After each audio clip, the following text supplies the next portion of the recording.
झारखंड जी की ट्रिक में आपका स्वागत है। आज हम लोग जेएसएससी सिलेबस के कंप्यूटर भाग को देखेंगे और उसमें हम लोग आज देखेंगे एमएस एक्सेल को, वो भी पूरी डिटेल के साथ, और साथ में हम लोग उसका प्रैक्टिकल भी करेंगे ताकि एग्जाम में प्रश्न कहीं से भी आए, एक भी प्रश्न हमसे मिस आउट नहीं हो। तो चलिए वीडियो को स्टार्ट करते हैं। माइक्रोसॉफ्ट एक्सेल की बात करें तो माइक्रोसॉफ्ट एक्सेल एमएस एक्सेल या एक्सेल के नाम से भी जाना जाता है। यह एक सेपरेट शीट प्रोग्राम है जो डाटा को टेबुलर फॉर्मेट में तैयार करने में काम लाया जाता है। माइक्रोसॉफ्ट एक्सेल में बड़ी आसानी से salary chart, office employ, database management, billing software या मार्कशीट तैयार किया जा सकता है। माइक्रोसॉफ्ट एक्सेल जब हमारा खुलता है तो यह इस प्रकार का दिखाई पड़ता है, जैसे कि आप यहाँ पे देख पा रहे हैं। ऑफिस बटन, इसे हम लोग ऑफिस बटन के नाम से जानते हैं और इसे हम लोग क्विक एक्सेस बार के नाम से जानते हैं। सभी बटन को मैंने डिस्क्राइब करके आगे बता रखा है। यहाँ पे आप लोग देख लें कि एक्चुअली किस प्रकार या किस तरह हमारा बटन रहता है और उसका नाम क्या है। ठीक है, जैसे कि आप देख पा रहे हैं होम टैब के अंदर ऑप्शन खुला हुआ है। इस ऑप्शन को हम लोग, पूरे ऑप्शन को हम लोग रिबन कहते हैं। रिबन में ग्रुप वाइज टूल्स दिए हुए हैं और इनका अलग अलग नाम है। जैसे कि यहाँ पे आप देख पा रहे हैं font, alignment, number, styles, cells, editing, इन सारे टूल्स को रिबन्स के अंदर रखा गया है। वहीं अगर सेल्स की बात करें या सेल की बात करें तो यह एक हमारा सेल है, जिसे मैंने यहाँ पे डार्क में दिखा रखा है। इसे हम लोग सेल कहते हैं। क्लियर है? एक बात यहाँ पे और जान लेना पड़ेगा कि एक्चुअली रो और कॉलम किसे कहते हैं। ये हमारा रो हो गया और ये हमारा कॉलम हो गया। कॉलम को हम लोग अल्फ़ाबेटिकल दर्शाते हैं, जैसे कि A, B, C, D, ये हमारा अल्फ़ाबेटिकल नेम हुआ कॉलम का, और रो को हम लोग 1, 2, 3, 4, 5 न्यूमरिंग करके दर्शाते हैं। क्लियर है? यहाँ पे ये हमारा फॉर्मूला बार कहलाता है। आगे हम लोग काम करेंगे और आप देखेंगे कैसे फॉर्मूला बार यूज होता है। क्लियर है? यहाँ पे आप बस जान लीजिए कि फॉर्मूला बार किसे कहते हैं। यहाँ हमारा नीचे जूमिंग बार रहता है, जो कि हम आगे इसे जूम इन और जूम आउट करके मैं दिखाऊंगा। यहाँ पे हमारा जूमिंग बार रहता है, जिसे हम लोग 400% तक जूम कर सकते हैं और मिनिमम 10% तक जूम आउट कर सकते हैं, और यह नॉर्मल यानी कि बाय डिफ़ॉल्ट 100% तक रहता है। क्लियर है? इसे हम लोग प्रैक्टिकली भी देखेंगे।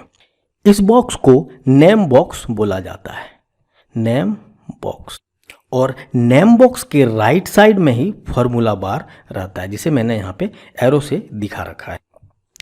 एक्सेल में फॉर्मूला या सम, एडिशन, सब्ट्रैक्शन करने के लिए, फॉर्मूला लिखने के लिए आपको सबसे पहले इक्वल टू का साइन देना पड़ता है। ये हमेशा आप याद रखें, ये कई बार एग्जामों में पूछा गया है। एक्सेल में फॉर्मूला लिखने से पहले इक्वल टू साइन देना पड़ता है। जैसे कि मुझे सम करना है तो मैं इक्वल टू का साइन दूंगा, फिर सम लिखूंगा, उसके बाद ब्रैकेट क्लोज करूंगा। ब्रैकेट के अंदर में रो एंड कॉलम, कौन रो और कौन कॉलम को ऐड करना है उसका एड्रेस दूंगा, उसके बाद ब्रैकेट क्लोज करूंगा, उसके बाद इंटर करूंगा और मेरा सम हो जाएगा। क्लियर है? इसका प्रैक्टिकल में आगे कोई मार्कशीट बना के आपको दिखाऊंगा। फॉर्मूला बार में अगर आप सेल में काम कर रहे हो तो वह सेल का काम फॉर्मूला बार में शो करता है। रो और कॉलम की संख्या की बात करें, रो और कॉलम की संख्या की बात करें तो सर्वप्रथम हमारा 2003 में जब एमएस एक्सेल आया था तब रो की संख्या हमारा था 65,536। कितना था? 65,536। वहीं हमारा कॉलम पूरा था 256। कितना था? 256। रो और कॉलम की बात करें, ये कॉलम किसे कहते हैं? तो कॉलम इसे जिसे हम लोग अल्फ़ाबेटिकल दर्शाते हैं, और रो उसे जो हम लोग न्यूमेरिकली दर्शाते हैं। यहाँ पे क्लियर है? कॉलम हमारा हमेशा वर्टिकली होता है, जिसे हम लोग अल्फ़ाबेटिकल दर्शाते हैं। यहाँ ये कॉन्सेप्ट क्लियर रखें। वहीं 2003 की बात करें तो 2003 में हमारा रो 65,536 था और कॉलम हमारा 256 था। क्लियर है? आगे हमारा 2016 जो कि 2016 से लेकर 2019 रखें या 2022 रखें, तब कॉलम और रो की संख्या क्या थी या क्या है? तो यहाँ पे रो हमारा हो जाता है 1,48,576। 1,48,576 हमारा रो हो जाता है। और वहीं कॉलम की बात करें तो कॉलम हमारा 16,384। कॉलम कितना हमारा हो जाता है 16,384। या किस वर्जन की बात कर रहे हैं, जब हमारा MS एक्सेल 2016 आया या 2016 के बाद लेटेस्ट जो चल रहा है वहाँ पे रो की संख्या कितनी हो जाती है, तो 1,48,576 और कॉलम की संख्या 16,384 हो जाती है। क्लियर है। एक चीज़ मैंने नेम बॉक्स के बारे में बताना भूल गया। नेम बॉक्स में एक्चुअली होता क्या है, जिस सेल में आप काम कर रहे हो तो उस सेल का नाम यहाँ पे नेम बॉक्स में शो होता है। कहाँ पे शो होता है, नेम बॉक्स में शो होता है जिस सेल में आप काम कर रहे हैं। यानी कि एक्टिव सेल का नाम आता है नेम बॉक्स में। और एक्टिव सेल, जहाँ एक्टिव सेल की बात आती है तो वहाँ पे डार्क लाइन से आपको दिखाई पड़ेगा कि वह सेल अभी एक्टिव है या वहाँ पे काम कर रहा है, उसे एक्टिव सेल कहते हैं, जिसे हम लोग डार्क लाइन से दिखाते हैं या दिखाई पड़ता है। जैसे कि मैं एक एग्जाम्पल लेता हूँ, मैं एक यहाँ पे शीट्स बनाता हूँ, ये हमारा एक शीट्स है। क्लियर है। उसे मैंने पहले कॉलम दिया, फिर उसके बाद मैंने रो को दिया। ठीक है। अब यहाँ पे मैंने कॉलम का नाम रखा ABCDE। ठीक है। यहाँ पे हमारा क्या है, यहाँ पे हमारा नेम बॉक्स है। ठीक है।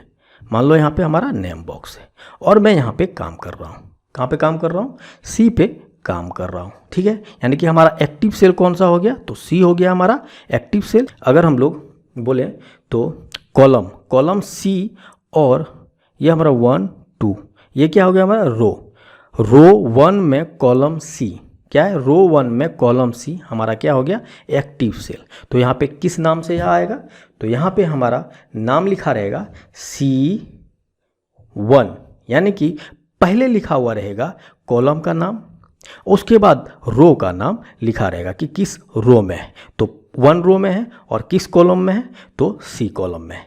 क्लियर हो गया।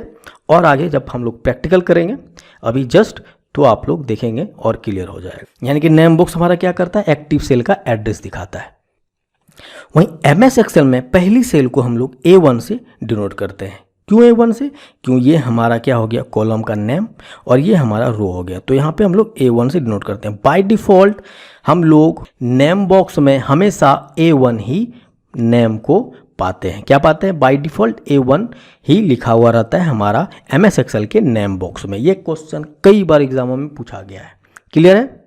बाय डिफ़ॉल्ट नेम बॉक्स में क्या लिखा रहता है A1, जो कि हमारा पहले कॉलम की संख्या को बताता है और उसके बाद रो की संख्या को बताता है। क्लियर है। अब एक इम्पॉर्टेंट चीज़ आता है एक्सटेंशन। क्या आता है, एक एक्सटेंशन, बहुत ही इम्पोर्टेंट चीज़ एक्सटेंशन। MS एक्सेल का एक्सटेंशन फाइल क्या होता है। ठीक है, यहाँ बहुत बार एग्जाम में पूछा गया है। हम लोग इसे 2 वर्जन में याद करेंगे क्योंकि इसे 2 बार अपडेट किया गया है।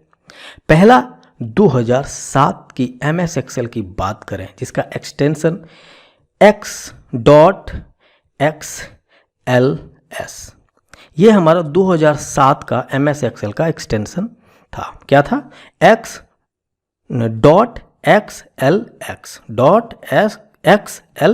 इसे याद कर लें।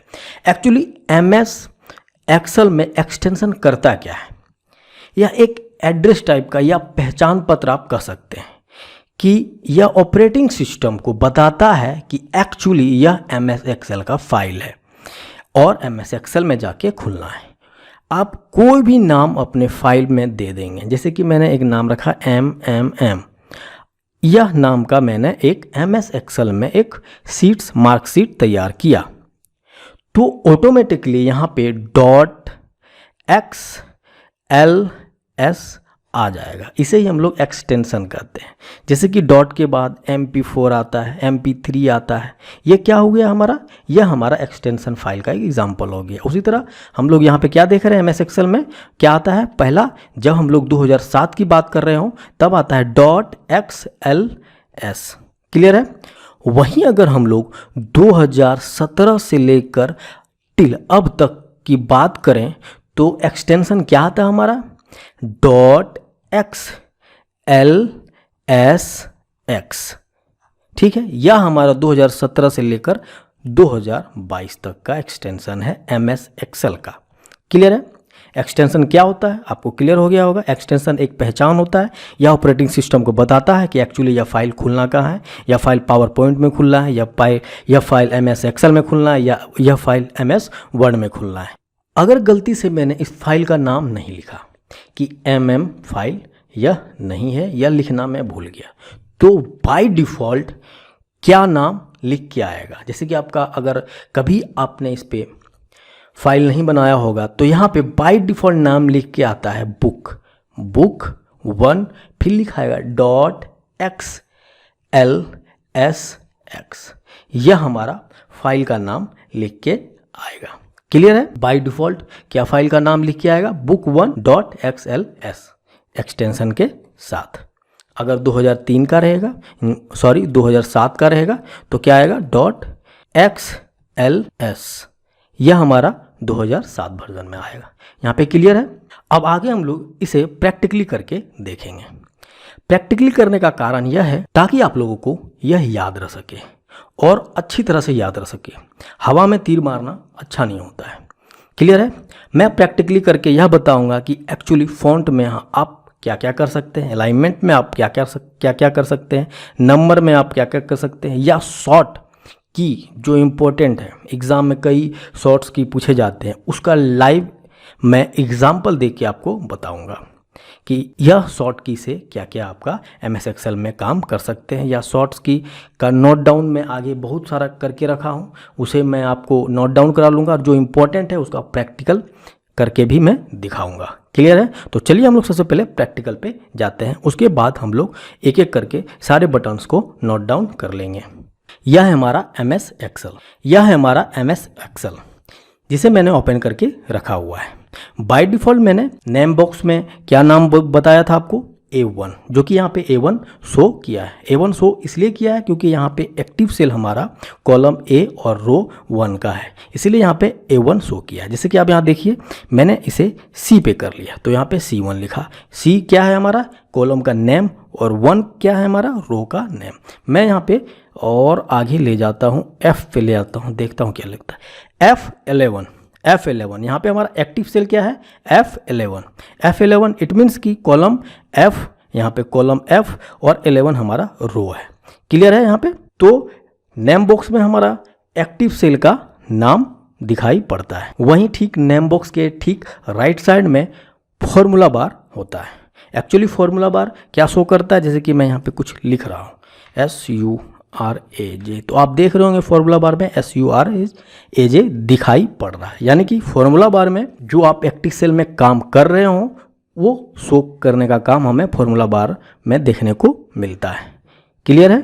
जैसे कि मैं आपको बता रखा था कि होम टैब में ये जो सारे ऑप्शंस दिए गए हैं उस सारे ऑप्शन को हम लोग क्या कहते हैं, रिबन कहते हैं। जैसे कि मैं यहाँ पे देख रखा हूँ फॉन्ट में क्या क्या होता है। फॉन्ट में आप फॉन्ट को कलर चेंज कर सकते हैं, फॉन्ट को स्टाइल बदल सकते हैं, ये सारे काम को हम लोग करके देखते हैं। तो चलिए हम लोग एक फाइल्स को बनाते हैं, मार्कशीट को बनाते हैं।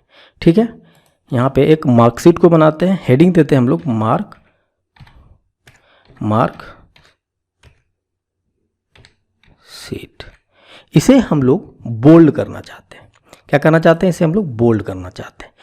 तो इसे हम लोग सबसे पहले सेलेक्ट करेंगे, जो कि सेलेक्ट है ऑटोमेटिकली, और इसे यहाँ पे आके हम लोग बोल्ड साइन पे आके क्लिक कर देंगे तो क्या हो जाएगा, ये बोल्ड हो जाएगा। ठीक है। अगर यह काम हम लोग शॉर्ट की से करना चाहें तो शॉर्ट की से करके देखता हूँ बिना माउस को छुए। क्या करूँगा मैं, Ctrl+B को करूँगा तो क्या हो जाएगा, यह बोल्ड हो जाएगा। शॉर्ट फॉर्म क्या हो गया, नोट डाउन कर लें, आगे भी मैंने बता रखा है, नोट डाउन करके रखा है। Ctrl+B करने के बाद यह बोल्ड हो जाता है। क्लियर है। अब इसका मैं साइज बढ़ाना चाहता हूँ। इसका साइज में 11 बाय डिफ़ॉल्ट साइज कितना रहता है, बाय डिफ़ॉल्ट फॉन्ट का 11 रहता है। इसे मैं थोड़ा बड़ा करना चाहता हूँ, 20 कर दिया। क्लियर है। और इसे 20 करने के बाद अब मैं मार्कशीट में सबसे पहले सब्जेक्ट्स नेम देता हूँ, सब्जेक्ट्स नेम, सब्जेक्ट्स हो गया। यहाँ पे हमारा मार्क्स हो गया। क्लियर है। यहाँ पे हमारा सीरियल नंबर हो गया, ठीक है। सीरियल नंबर में मैं 1 देता हूँ। इंटर करता हूँ, 2 देता हूँ, इंटर करता हूँ, 3 देता हूँ, इंटर करता हूँ, 4, इंटर 5, इंटर 6, ऑप्शनल लेके इंटर 6 हो गया। क्लियर है। सब्जेक्ट में हमारा क्या क्या सा सब्जेक्ट था 12th में, मैं इसे कैपिटल में लिखता हूँ, हिंदी था, ठीक है, और इंग्लिश था, ठीक है, और फिजिक्स था, ठीक है, और केमिस्ट्री था, ठीक है, इकोनॉमिक्स था, ठीक है, और मैथ क्या था हमारा, MATHS, मैथ था। ठीक है। अगर मार्क्स हम लोग करना चाहें तो मार्क्स को यहाँ पे नोट डाउन करते हैं, 90, 89, 79, 98 एंड 88 एंड 96, ये हमारा मार्क्स था। अब इसे हम लोग टोटल करना चाहेंगे। इसे क्या करना चाहेंगे हम लोग, टोटल करना चाहेंगे। टोटल करने से पहले मैं एक बात बता देता हूँ कि ये आप लोगों को अच्छा दिखने में नहीं लग रहा है, तो अच्छा दिखने के लिए क्या करना होगा, इसे हम लोग सेंटर में लाना होगा। तो इसे हम लोग पूरा सेलेक्ट करेंगे। पूरा सेलेक्ट करने के बाद ने centre, merge and centre, alignment में जाने के बाद मर्ज एंड सेंटर का ऑप्शन दिया रहता है। कहाँ पे, अलाइनमेंट में। तो ये क्वेश्चन यहाँ से बन सकता है कि मर्ज एंड सेंटर का ऑप्शन किस ग्रुप में दिया रहता है, तो अलाइनमेंट ग्रुप में मर्ज एंड सेंटर का ग्रुप यानी कि दिया रहता है, ऑप्शन दिया रहता है। मर्ज एंड सेंटर मुझे क्या करना है, सेंटर करना है। चलो सेंटर मैंने कर दिया, ठीक है। अब अगर हम लोग यहाँ पे एक ब्रैकेट देना चाहें, इसको एक ब्रैकेट इस प्रकार देना चाहें, तो उसको देने के लिए पहले हम लोग सेलेक्ट करेंगे, जैसे कि मैंने कर रखा सेलेक्ट। उसके बाद हम लोग इस ग्रुप में जाएंगे और लिखेंगे ऑल बॉर्डर। क्या लिखेंगे, ऑल बॉर्डर। अगर आप लोग को एक सेल्स करना है तो उसका भी ऑप्शन दिया गया है। तो यहाँ पे मैंने ऑल बॉर्डर किया और ये हमारा ब्रैकेट बन के आ गया। एक एक बात को आप समझिए, यहाँ से क्वेश्चन बन सकता है, इसीलिए मैंने यहाँ पे एक मार्कशीट का एग्जाम्पल लिया है और आपको बताऊंगा कि एक्चुअली यहाँ कैसे काम किया जाता है। जैसे कि आप देख पा रहे होंगे यहाँ पे फंड है। फंड से रिलेटेड जितने भी एडिटिंग आपको करनी होगी वो यहाँ पे आप कर सकते हैं। जैसे कि आपको ये जो नॉर्मली दिख रहा है उसी आप थोड़ा सा स्टाइलिश करना चाहते हैं फॉन्ट को, तो आप यहाँ पे जाएं और इसका स्टाइल्स चेंज कर दें। तो इसका स्टाइल सब्जेक्ट्स चेंज हो गया। फंक्शन की F4 का यूज, फंक्शंस की F4 का यूज, जैसे कि मैंने अभी जस्ट क्या किया, मैंने अपने सब्जेक्ट्स को बोल्ड किया और स्टाइल में किया। तो जिस बोल्डनेस और जिस स्टाइल से मैंने यह किया लास्ट कमांड को, उसी प्रकार अगर इसे मुझे मार्क्स को भी करना है तो बस F4 दबाएं। क्या करें, इसे सेलेक्ट करें और F4 दबाएं, या हूबहू उसी स्टाइल में हो जाएगा। कहने का मतलब है F4 क्या करता है, फंक्शनल की F4, आपको जब कीबोर्ड में मैंने बताया था F4 का यूज, फंक्शन की F4 का यूज, तो फंक्शंस की F4 क्या करता है, लास्ट कमांड को रिकॉल करता है। चलिए एक और एग्जांपल पे हम लोग समझते हैं। जैसे कि फंट ग्रुप में हम लोग इसे कलर भी चेंज कर सकते हैं। तो पहले मैं इसे कलर को सिलेक्ट करता हूं कि इसका कलर मुझे चेंज करना है, अट्रैक्टिव बनाना है। तो इसके लिए मैं एक येलो ले लेता हूँ, ठीक है। मैंने येलो को सिलेक्ट किया और ओके किया। क्लियर है। अब यहाँ पे येलो आप लोगों को दिख रहा है। लास्ट कमांड हमारा क्या था, तो मैंने सेलेक्ट किया और इसे मार्कशीट को येलो किया। अब अगर मुझे और किसी को भी येलो करना है, लास्ट कमांड जैसा ही कुछ करना है, तो मैं उसे सेलेक्ट करूंगा और F4 की प्रेस करूंगा। तो क्या हो जाएगा, हमारा लास्ट कमांड जैसा ही हूबहू हमारा कमांड आ जाएगा। क्लियर है। वहीं अलाइनमेंट का भी यूज़ मैंने अभी बताया कि अलाइनमेंट में हमारा मर्ज सेंटर रहता है, वार्प टेक्स्ट रहता है, बहुत सारे ऑप्शन रहते हैं। अभी मैंने फॉन्ट का यूजेस देखा, बोल्ड कर सकते हैं, उसे हम लोग स्टाइलिश कर सकते हैं।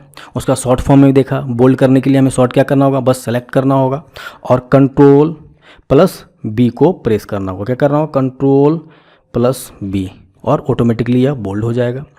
उसी प्रकार आपको लास्ट कमांड जो मैंने किया, रिकॉल किया, उसे सब में करना है, तो बस सिंपल सा सेलेक्ट करना है और F4 क्लियर करना है, F4 प्रेस करना है। F4 इसे भी प्रेस कर देता हूँ, F4 इसे भी प्रेस कर देता हूँ, F4 इसे भी प्रेस कर देता हूँ, F4 इसे भी प्रेस कर देता हूँ। ये ऑटोमेटिकली हमारा बोल्ड हो गया। क्लियर है। अब अगला ग्रुप अलाइनमेंट के बाद हम लोग जाते हैं नंबर ग्रुप। नंबर ग्रुप में आप देख पा रहे होंगे एक डॉलर का साइन है, एक परसेंटेज का, एक कोमा का। तो पहले हम लोग डॉलर साइंस कैसे देंगे, याद रखें कि यह होम टैब में हम लोग रिबन में नंबर टूल्स को देख रहे हैं कि नंबर टूल्स में क्या क्या हम लोग एडिट कर सकते हैं। तो पहले हम लोग डॉलर साइंस को समझते हैं। जैसे कि मुझे अब यहाँ पे मैं जो भी नंबर्स लिखूँ वह डॉलर साइंस के साथ आए, तो सबसे पहले मैं इसे क्या करूँगा, सेलेक्ट करूँगा। सबसे पहले मैं इसे सेल्स को पूरे सेलेक्ट करूँगा। अगर शॉर्ट फॉर्म में करना हो मुझे तो कंट्रोल प्लस डॉलर का साइन करूँगा। क्या करूँगा, कंट्रोल प्लस डॉलर का साइन करूँगा। अब मैं जो भी यहाँ पे लिखूँगा वह डॉलर के साथ आएगा। 8 लिखूँ, इंटर, डॉलर के साथ। 9 लिखूँ, इंटर, डॉलर के साथ।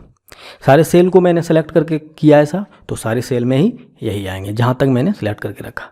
9 लिखूँ, इंटर, डॉलर का साइन। यहाँ पे मैंने डॉलर का साइन आपको समझा रखा। अब सपोज दैट आप मानिए आपको परसेंटेज का साइन देना हो, एक एक करके आप कितना परसेंटेज का साइन दे सकते हैं, तो सेम प्रोसेस वही करेंगे। पूरे हम लोग सेल्स को पहले सेलेक्ट करेंगे, सेलेक्ट हो जा, सेल्स को मैंने सेलेक्ट किया, क्लियर है। अब हमको परसेंट जो भी लिखा है वो परसेंटेज में आए, तो उसके लिए शॉर्ट फॉर्म है हमारा कंट्रोल प्लस शिफ्ट और उसके बाद परसेंटेज को प्रेस करते हैं, तो आप उसके बाद कुछ भी नंबर लिखें तो वह परसेंट में ही आएगा। जैसे कि मैं 9 लिखता हूँ, परसेंट में आया। अगला सेल इंटर करके मैं जाता हूँ 89 लिखता हूँ, वह भी परसेंट में आया। अगला इंटर करता हूँ मैं 70 लिखता हूँ, वो भी परसेंट में आया। अगला 98 लिखता हूँ, वो भी परसेंट में आया। अगला 88 लिखता हूँ, वो भी परसेंट में आया। 96 परसेंट में आया। क्लियर है। आप परसेंट का यूज भी सीख लिए। डायरेक्ट शॉर्ट की से आप यहाँ से भी परसेंट का यूज कर सकते हैं। जैसे कि मुझे यहाँ पे परसेंट का की यूज देना है, 90 98 इसको परसेंट में लिखना है। अभी तो इंटर करने के बाद आया नहीं, तो मुझे फिर ये सेल को सिलेक्ट करना है और यहाँ पे जाके मैं किसी सिंपल सा परसेंट पे क्लिक कर दूंगा, परसेंट आ जाएगा जो भी रहेगा। ठीक है। एक बात, अगर गलती से कुछ आपका सेल में, जैसे कि मुझे यहाँ पे गलती हुआ अभी कीबोर्ड से, तो मुझे पता चला, अगर आपको सेल्स में कुछ एडिट करना है, जैसे कि मैंने ये सेल को लिया और यहाँ पे मैं बैक स्पेस से एडिट करना चाहूँ, तो सिर्फ 0 को मैं हटाना चाह रहा हूँ यहाँ पे। ठीक है। जैसे ही मैं एक बैक स्पेस कीबोर्ड से प्रेस करूँगा, पूरा 90 हट जाएगा। ऐसा एडिट हमको नहीं चाहिए, मुझे 9 रहना चाहिए, बस 0 हटे। सेल में एडिट करने के लिए आपको फंक्शनल की F2 प्रेस करना होगा। यहाँ से बहुत बार प्रश्न पूछे गए हैं हमारे JSSC के एग्जामों में।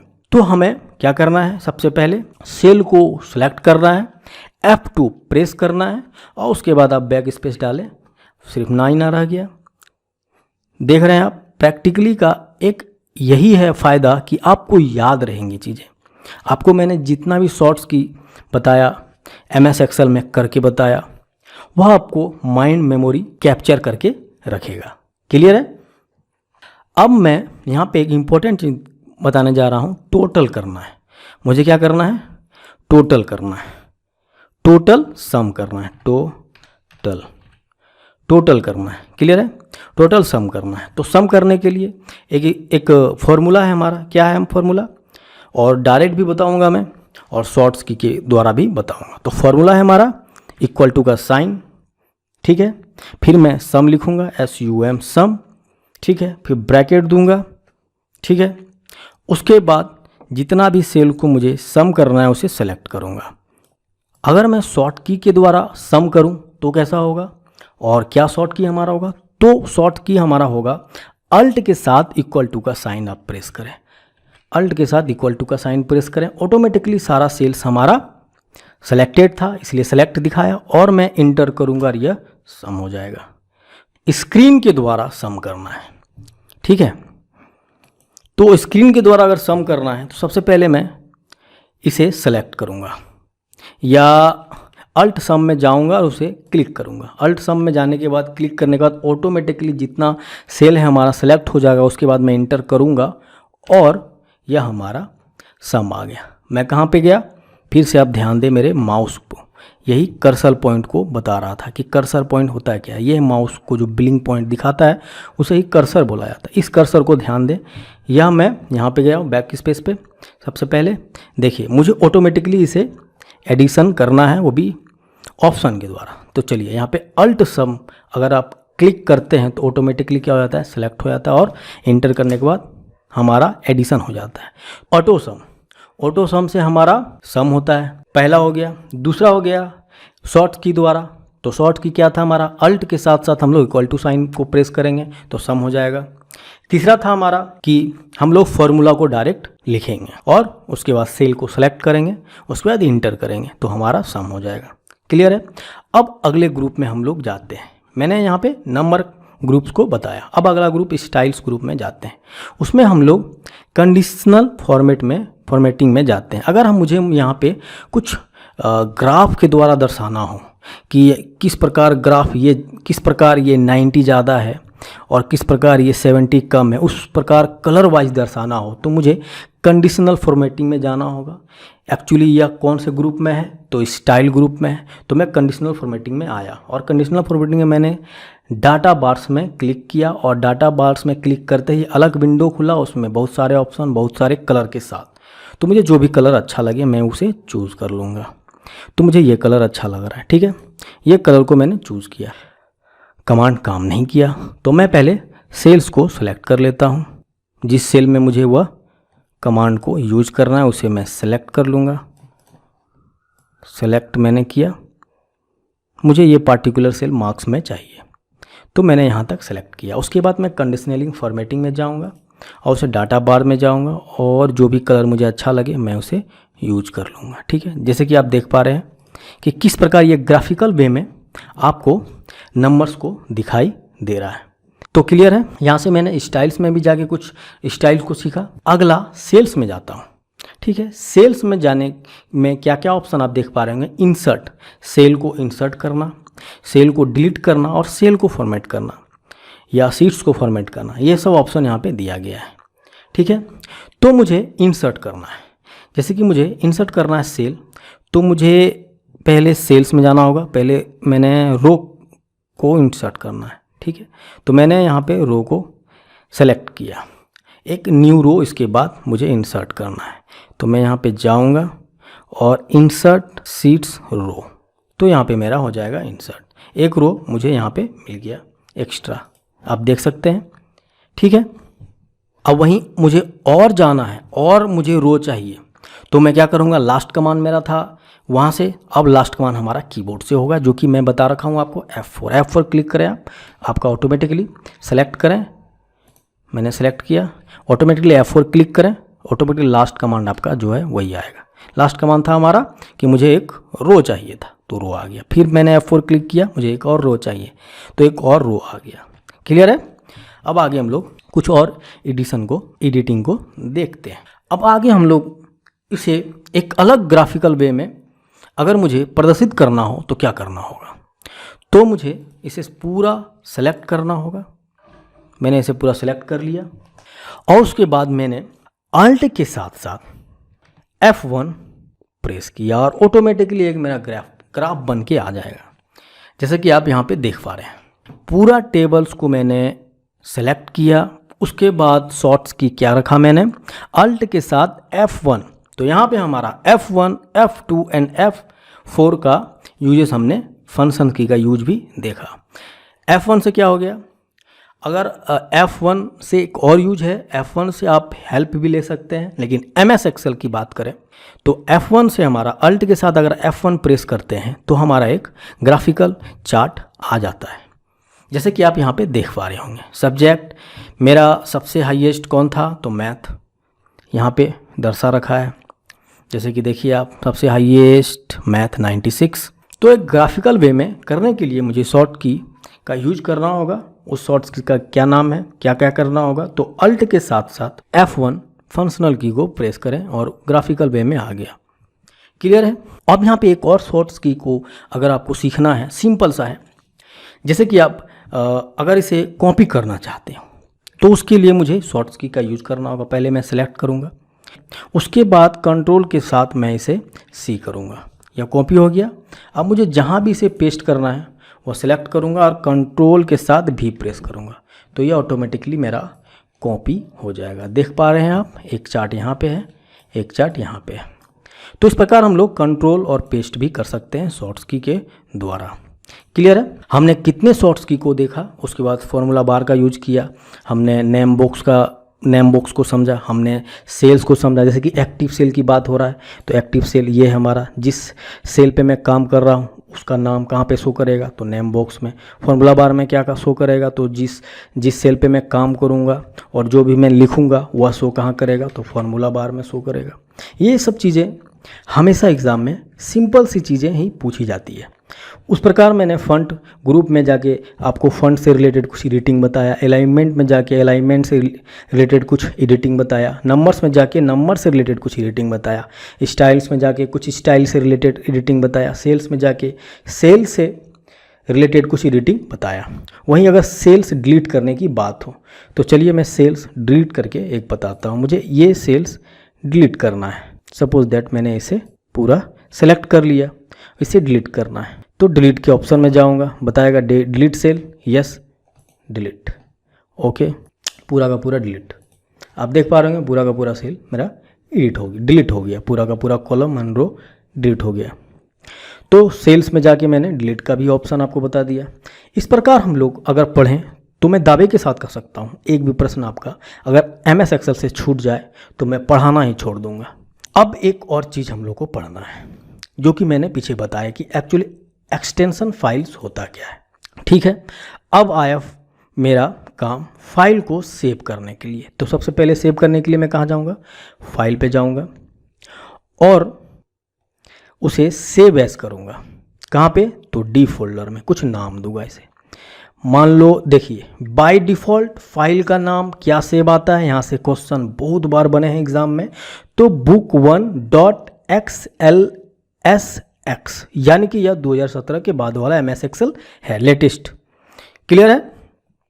तो क्या आता है बाय डिफ़ॉल्ट book1.xlx, एक्सटेंशन तो रहेगा ही, लेकिन बाय डिफ़ॉल्ट नेम करें, अगर सेविंग ना किए करें कोई भी नाम तो बाय डिफ़ॉल्ट book1 आता है हमारा नाम। अब यहाँ पे मैं अपना नाम रखूँगा, अपना नाम रिलेटेड कुछ रखूँगा। ठीक है, मैंने सपोज दैट मैंने यहाँ पे RK रख लिया। क्लियर है? RK नाम का मैंने यहाँ पे फाइल सेव पे क्लिक करके सेव कर लिया। चलिए अब फिर से इस फाइल को मैं खोलता हूँ, चलिए ओपन करता हूँ। क्या है, RK। आप यहाँ पे देखिए एक बार, RK के साथ क्या है, .xlsx, ये हमारा एक्सटेंशन है। एक्सटेंशन क्यों होता है, क्योंकि ऑपरेटिंग सिस्टम को बताता है कि यह कहाँ का फाइल है और कहाँ पे जाके खुलना है। यह MS एक्सेल का फाइल है। कैसे पता चला, तो यहाँ पे .xlx एक्सटेंशन फाइल के द्वारा पता चला। तो RK फाइल को मैं फिर से ओपन करता हूँ। यह हमारा RK फाइल था जहाँ पे हमने मार्कशीट के जरिए कुछ एग्जाम्पल के जरिए मैंने यहाँ पे MS एक्सेल को सीखने की कोशिश की। और एक प्रश्न बनता है कि हम एक्सेल्स में कहाँ तक जूमिंग कर सकते हैं और कितना कम कर सकते हैं। तो यहाँ पे देखिए मैं ये कर्सर को इस कोने में लाके आपको दिखा रहा हूँ। ये देखिए मैक्सिमम मैं कितना जाऊँगा, तो मैक्सिमम 400 गया, मिनिमम 10%। क्लियर है? Maximum 400, minimum 10%। And by default कितना रहता है हमारा जूमिंग पॉइंट, बाय डिफ़ॉल्ट 100। कितना रहता है, 100%। ये हमारा बाय डिफ़ॉल्ट रहता है। तो यहाँ से यह प्रश्न भी हमारा क्लियर और याद रह गया। अब ये तो थी प्रैक्टिकल की बात, पर प्रैक्टिकल के साथ साथ मुझे थ्योरी भी आप लोगों को बताना जरूरी है। जैसे कि मैंने यहाँ पे आप लोगों को शॉर्ट्स की करके बताया। अब शॉर्ट्स की जितने भी इम्पोर्टेंट है मैंने नोट डाउन करके रखा है, और जितने भी इम्पोर्टेंट्स मैंने यहाँ पे आपको टूल्स बताए उसके यूजेस को भी नोट डाउन करके रखा है। तो चलिए हम लोग वहाँ पे जाते हैं। तो प्रैक्टिकल सेशन के बाद आप लोग नोट डाउन कर लें कुछ पॉइंट्स को। जैसे कि पहला पॉइंट है हमारा ऑफिस बटन। MS एक्सेल का एक प्रमुख भाग है। यह बटन मेन्यू बार में होता है। इस बटन में MS एक्सेल में बनने वाले फाइल्स या स्प्रेडशीट्स के लिए कई विकल्प होते हैं, जैसे कि save, file, open, close, print. ये सब कहाँ मिलेंगे, हमें ऑफिस बटन में मिलेंगे। तो ऑफिस बटन क्लियर है। दूसरा है हमारा क्विक एक्सेस टूल बार। यह टूल बार टाइटल बार में होता है। जैसे कि टाइटल बार कहाँ होता है, मैंने उसे इमेज के द्वारा बताया। यह कहाँ पे होता है, क्विक एक्सेस टूल बार या टाइटल बार में होता है। इससे क्या होता है, यह शॉर्टकट की तरह एक उपयोग किया जाता है। यहाँ पे समझिए शॉर्टकट की तरह उपयोग किया जाता है। जैसे कि आपको कोई भी कमांड बार बार यूज हो रहा हो तो वहाँ पे आप उस कमांड को रख सकते हैं और बार बार यूज कर सकते हैं। उसे ही हम लोग क्विक एक्सेस टूल बार कहते हैं। Title bar MS Excel window का सबसे ऊपरी भाग होता है। इस बार पर एमएस एक्सेल में बनाई गई फाइल्स के नाम को दिखाया जाता है, जैसे कि मैंने आपको बता रखा है। अगला पॉइंट है हमारा रिबन। रिबन की बात करें तो यह मेन्यू बार से नीचे होता है। इस भाग में एमएस एक्सेल टैब के विकल्प को दिखाया जाता है। जैसे कि मैंने आपको बताया कि ग्रुप वाइज पहला ग्रुप था हमारा फॉन्ट का, फिर दूसरा ग्रुप था हमारा अलाइनमेंट का, फिर तीसरा इस प्रकार का ग्रुप था न्यूमेरिक ग्रुप था, और सारे ग्रुप को मैंने एडिट करके आपको प्रैक्टिकली भी दिखाया भी। तो वही रिबन क्या है कि हमारा मेन्यू बार के नीचे होता है। एमएस एक्सेल टैब में के विकल्पों को मेन्यू बार में रिबन में दिखाया जाता है। कहाँ पे, रिबन में। ठीक है, अब अगला पॉइंट आता है हमारा menu bar. Menu bar MS Excel में टाइटल बार के नीचे होता है। इस टैब बार भी कहते हैं, इसे क्या कहते हैं, टैब बार भी कहते हैं। वहीं नेम बॉक्स की बात करें तो नेम बॉक्स क्या होता है हमारा, नेम बॉक्स एमएस एक्सेल में रिबन के नीचे बाएं कोने में एक बॉक्स होता है। अगर मैं इस प्रकार डायरेक्ट आपको लिखा दूं तो आपको कुछ समझ में नहीं आएगा। इसे प्रैक्टिकली आपको दिखाया तो आपको पता चल रहा है कि एक्चुअली रिबन कहाँ है या रिबन के किस दाएं बाएं की बात हो रही है और नेम बॉक्स कहाँ पाया जाता है और नेम बॉक्स का यूज क्या होता है। तो नेम बॉक्स हमारा क्या होता है कि एक्टिव सेल के एड्रेस को दिखाता है और वहां पे आप किसी सेल्स को सर्च भी कर सकते हैं उसके नाम के द्वारा। क्लियर है। अब आगे हम लोग बढ़ते हैं और देखते हैं formula bar. Actually formula bar क्या होता है, तो फॉर्मूला बार एमएस एक्सेल में रिबन के नीचे बाएं कोने में नेम बॉक्स के बगल में होता है। इतना पढ़ने से आपको कुछ मालूम नहीं चला होगा, परंतु मैंने जो भी प्रैक्टिकली करके आपको दिखाया उससे पता चल रहा होगा एक्चुअली कि रिबन के बाएं और फॉर्मूला बार कहाँ होता है। ठीक है, तो फॉर्मूला बार में एक्चुअली होता क्या है कि जिस सेल में आप कुछ काम कर रहे हो या नाम लिख रहे हो उसे शो करता है हमारा फॉर्मूला बार में। ठीक है, अब दूसरा आता है हमारा स्टेटस बार।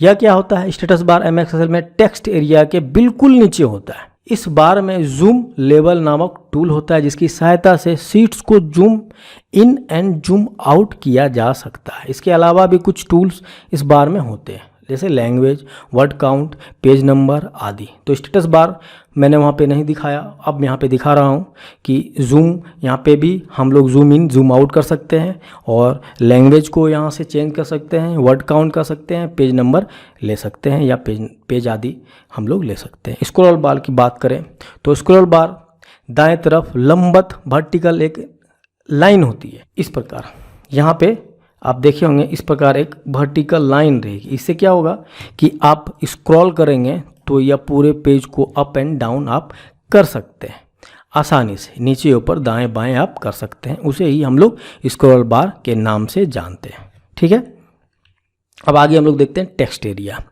एमएस एक्सेल का सबसे महत्वपूर्ण भाग है और यह एमएस एक्सेल विंडो का सबसे तथा मध्य भाग होता है। टेक्स्ट एरिया एमएस एक्सेल में सीट बोला जाता है और इस क्षेत्र में टेक्स्ट को लिखा जाता है। क्लियर, टेक्स्ट एरिया में टेक्स्ट को लिखा जाएगा। क्लियर है।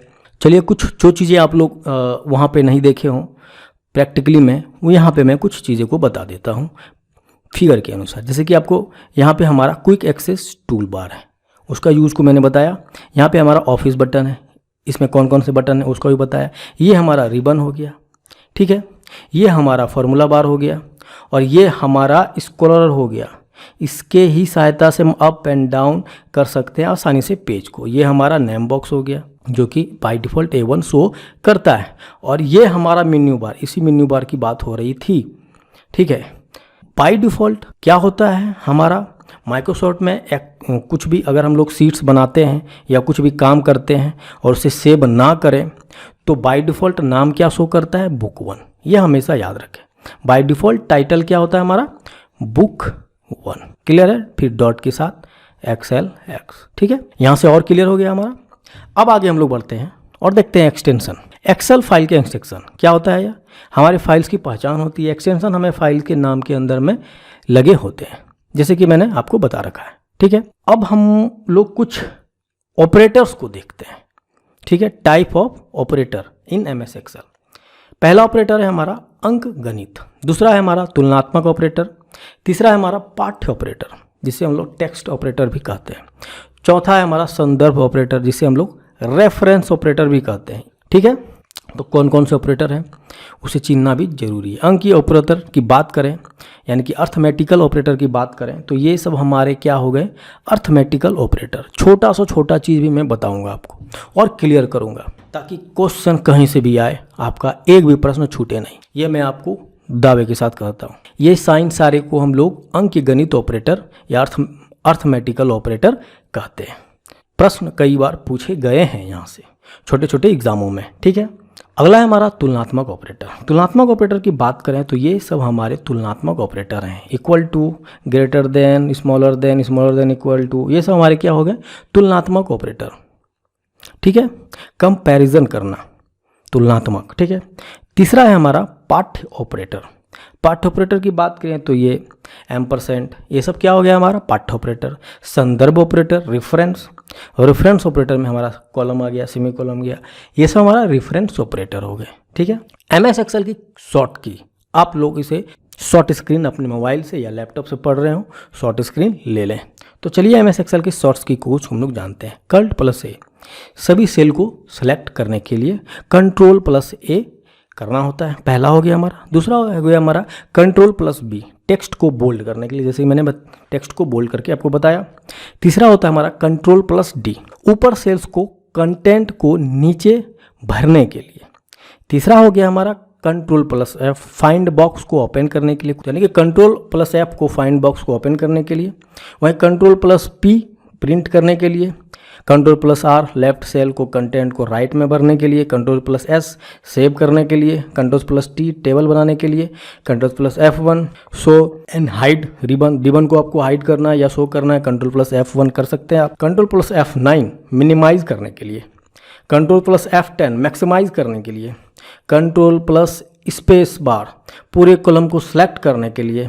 दूसरा होता है हमारा F1 गेट हेल्प, और F1 का और एक मैंने यूज बताया। तीसरा है हमारा F2 सेलेक्ट सेल को एडिट करने के लिए, और F7 सेलेक्ट टेक्स्ट को स्पेलिंग चेक करने के लिए। ये बहुत बार एग्जामों में पूछा गया है कि F7 का यूज क्या होता है। सेलेक्ट टेक्स्ट को अगर आप सेलेक्ट करते हैं और स्पेलिंग या ग्रामेटिकल मिस्टेक को आप अगर चेक करना है तो सेलेक्ट करें सेल को और उसके बाद F7 को प्रेस करें, ऑटोमेटिकली ऑप्शन में आपका आ जाएगा कि ये सही है, ये ऐसा होना चाहिए, और आप क्लिक करके उसे सुधार सकते हैं। तो ये था हमारा MS एक्सेल का शॉर्ट्स की। तो यहाँ पे हमारा MS एक्सेल समाप्त होता है।